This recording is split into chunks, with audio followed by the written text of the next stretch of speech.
পরানের কোন কাফনটা আগে টান দিবে এই জানা, এই শিখা, এই কথা বলার ক্ষমতা শতকরা 99 জনের নাই। কিন্তু আজকে আমরা দুনিয়াতে কবে জানি চলে যেতে হয় কবরেতে। মাগো, তোমাদের মতো অনেক মহিলারা সাদা কাফন পরে এই গর্তটা ছেড়ে কবরে গিয়ে মাটির সাথে মিশে গেছে, কবর ভেঙে গর্ত হয়ে গেছে। তোমরাও কবে জানি সাদা কাফন পরে এই গর্ত থেকে বেরিয়ে যাবে। মা, এমন এক বিদায় জীবনে মানুষ কত দেশে যায় আবার ফিরে আসে, কিন্তু কবর নামের দেশের মেহমান যেদিন হবে গো মা, সেদিন তো আর কবর থেকে ফিরে আসতে পারবে না। তোমার পছন্দের কাপড়গুলো সুকেস ভর্তি, তোমার আদরের সন্তানগুলো মার কথা মনে হলে মার কাপড় বুকে লাগাইয়া মা মা বলে কাঁদবে, একটা কাপড়ও তোমাকে কবরও নিতে দেওয়া হবে না। তাই আজকের এই মাহফিল, এই মাদ্রাসা আমাদের কত প্রয়োজন। আসুন সামনে যাই। এই মাদ্রাসা যারা প্রতিষ্ঠা করেছে, এই মাদ্রাসার সাথে যারা সম্পৃক্ততা রয়েছে, যাদের জমি, যাদের টাকা, যাদের পয়সা, যাদের মেধা, যাদের দুইটা কথা দিয়েও সহযোগিতা করেছে, আল্লাহ তাকে জান্নাত দান করে দেবেন। মদিনার ইতিহাস খুলুন। একজন পথিক, একটা গাদা পিপাসিত, জিহ্বাটা ভেরিয়ে গেছে, মরুভূমিতে পানি নাই। এক পথিক, সে একটা তরমুজের বাকলার মধ্যে পানি পানি থাকে। এই তরমুজের বাকলাটা গাদার সামনে নিয়ে দিছে। গাদা একটু খাইলেন, খাওয়ার পরে এর মধ্যে কিছু পানি আছে, তার পানির পিপাসাটা কমে গেছে। লোকটা চলে যাইতেছে। আল্লাহ তার জিবরাইলকে নবীজির কাছে পাঠাইলেন। ও জিবরাইল, বন্ধুরে যাই গো, ওই যে লোকটা আসতেছে, পিপাসিত গাদারে তরমুজের বাকলাটা খাওয়াইছিল, এজন্য আমি আল্লাহ তাকে জান্নাত দান করে দিলাম। যে আল্লাহ তরমুজের বাকল গাদারে দিলে জান্নাত দেয়, আজকে যে নবীর বাগান সাজাবেন, এই নবীর মাদ্রাসা, নবীর ঘরের পক্ষে আসবেন, আল্লাহ কি আপনাদের জান্নাত দিতে পারে না? কোন নবী? আম্মা জান আয়েশা সিদ্দিকা রাদিয়াল্লাহু তাআলা আনহা বলেন, পৃথিবীর মানুষেরা রে, আমার নবীজি জীবনে কোনোদিন রাত্র ভরে ঘুমায় না, জীবনে কোনোদিন পেট ভরে খানা খায় না, জীবনে কোনোদিন ভালো পোশাক নবী গায়ে দেয় না, জীবনে কোনোদিন আমার নবীজি উম্মতের কথা বলে না। আমি আয়েশা সিদ্দিকা যেদিন নবী আমার হুজরায় আসতেন, আমি দেখেছি একটু সময় নবীজি ঘুমাইয়া বাকি সময় বিনায়া কাঁদতেন। প্রশ্ন করেছি, নবীজি গো, একটু সময় ঘুমাইলেন, বাকি সময় ঘুমাবেন, কাঁদতেছেন কেন?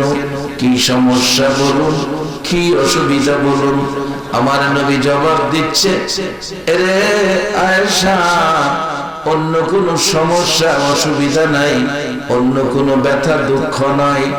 এরে আয়েশা, আমি কান্দি আমার গুনাহগার উম্মতের মায়া। আমার নবী কত ব্যথাই ব্যতীত, সব ব্যথা ভুলে যায়, আপনার আমার মতো উম্মতের ব্যথা ভুলে নাই। সেই নবীর ঘর একটা মাদ্রাসা প্রতিষ্ঠা করবে কে? সে কোন মায়ের সন্তান? কাদের সেই নসিব, এই ভাগ্য? নবীর ঘর বানাবে। আমার নবী উম্মতের জন্য কত দরদি, নবীর এত ব্যথা, কত ব্যথা। মা আমেনা বলেন, পৃথিবীর মানুষেরা রে, যে নবী সৃষ্টি না হইলে সৃষ্টি কুলের কিছুই সৃষ্টি হতো না। এই নবী দুনিয়ায় যেদিন আগমন করেছে, আমি আমেনার মক্কার এতিমখানায়, আমি আমেনার মক্কার এতিমখানায় আমার এতিম মুহাম্মদ যেদিন তাশরীফ এনেছে, আমি আমেনা আমার এতিম মুহাম্মদ কোলে নিয়ে বসে আছি। দুনিয়ার জমিনে সন্তানাদি হলে, দুনিয়ার জমিনে সন্তানাদি হলে মামার বাড়ির থেকে স্বর্ণের চেন নিয়ে আসে দেখার জন্য, খালার বাড়ির থেকে স্বর্ণের আংটি নিয়ে আসে দেখার জন্য, বন্ধুদের কাছ থেকে দেখা যায় নাতি হয়েছে কত সুন্দর, খুশি হবেন কাঁদতেছেন কেন? আমার নবীজির দাদা আব্দুল মুত্তালিব ডাকে, আমিনা রে ও আমার বৌমা, কান্দি, আমার নাতি হলো, নাতির বাবা নাই, বাবা আব্দুল্লাহ দুনিয়ায় নাই, সুন্দর নাতি হয়েছে, যদি আমার আব্দুল্লাহ দুনিয়ায় থাকতো এই সন্তান কোলে নিয়ে কত শান্তি পাইতো, বাবা কত খুশি হয় সন্তান যখন কাছে পায়। কান্দি রে আমেনা, আমার এতিম নাতি কে কোলে নিবে, কে মায়া করবে, কে আদর করবে? রে আমেনা দে আমার কোলে দে। নবীজির দাদা তাই না কোলে নিলেন, দুই গালে চুমাইয়া আমার নবীকে আদর করেন, চোখের পানি ছেড়ে ছেড়ে আব্দুল্লাহ, আব্দুল্লাহর বাবা আব্দুল মুত্তালিব চোখের পানি ছেড়ে কান্দে, আব্দুল্লাহ রে কেমন সন্তানের বাবা হইলি, একটা নজর দেখলি না? দাদার চোখের পানি দেখে ছোট্ট ছোট্ট ছেলে মেয়েরা দেখবেন কুলে নিলে মুখের দিকে তাকায়, ঠোঁট নাড়ে কথা বলতে চাই। আমার দয়াল নবীজি, শিশু নবীজি দাদার মুখের দিকে তাকিয়েছে, দাদার মুখের দিকে তাকিয়েছে, দাদার চোখের পানি পড়তেছে, দাদার মুখের দিকে তাকিয়ে, দাদার মুখের দিকে তাকিয়ে দেখতেছে, কারণ দাদার মুখে বাবার কিছু নমুনা পাওয়া যায়। ঠোঁট দুইটা নারে আমার আপনারে তিন নবীজি। আব্দুল মুত্তালিব কাঁদতেছে, বৌমা তোমার ছেলে তোমার কোলে নাও গো মা, আমি সহ্য করতে পারি না, তোমার ছেলে তোমার কোলে নাও, দুইটা ঠোঁট নারে তোমার ছেলে, আমি সহ্য করতে পারি না, তোমার কাছে রাখো। রে বৌমা আমেনা, আমার নাতি ঠুট না রে, যদি আমার প্রশ্ন করে বসে, দাদা গো আমার বাবা খো, আমি বাবার কোলে উঠবো, বাবা দেখবো, বাবার ভালোবাসা আদর সোহাগ নেব। এরে আমেনা, আমি আব্দুল মুত্তালিব নাতির সাথে কি জবাব দিব? আমি পারবো না, সহ্য করতে পারি না।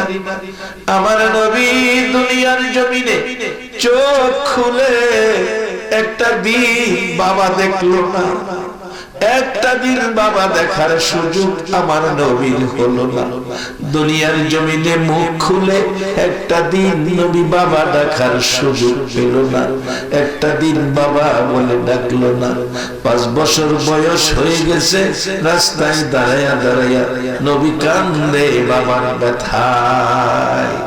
পতিকেরা মাথায় হাত বুলাইয়া আদর করে, সান্ত্বনা দেয় পতিকেরা। ছোট ছোট ছেলে মেয়েরা, আজকে অনেক ছেলে মেয়েরা বসে আছে, এই বয়সের ছেলে মেয়েরা মুহাম্মদের কাছে যাইয়া দাঁড়াইছে, মুহাম্মদ কেঁদো না, তোমার বাবা নাই, আমরা তোমার পাশে আছি, আমরা তোমার সঙ্গী, আমরা তোমার বন্ধু হয়ে থাকব।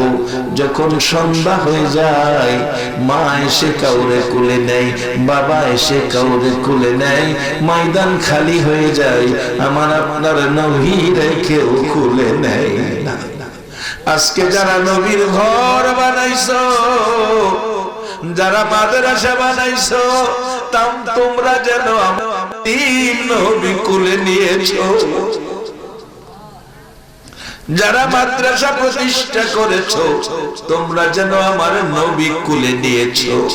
এই নবী যার কোলে, আমার আল্লাহ তার জন্য জান্নাতের দরজা দেয় খুলে।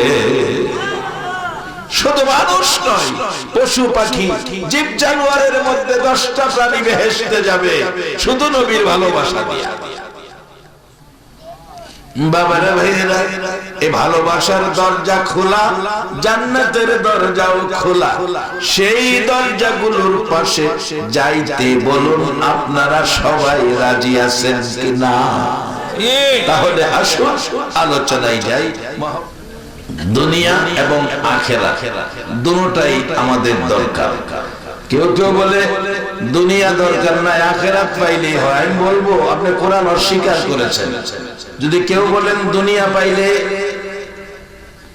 আখিরাত পাওয়া দরকার নাই, আমি বলবো আপনি কোরআন অস্বীকার করেছেন। দুনিয়ার দরকার নাই, আমার আখিরাত পাইলেই হবে, আমি বলবো আপনি কোরআন অস্বীকার করেছেন।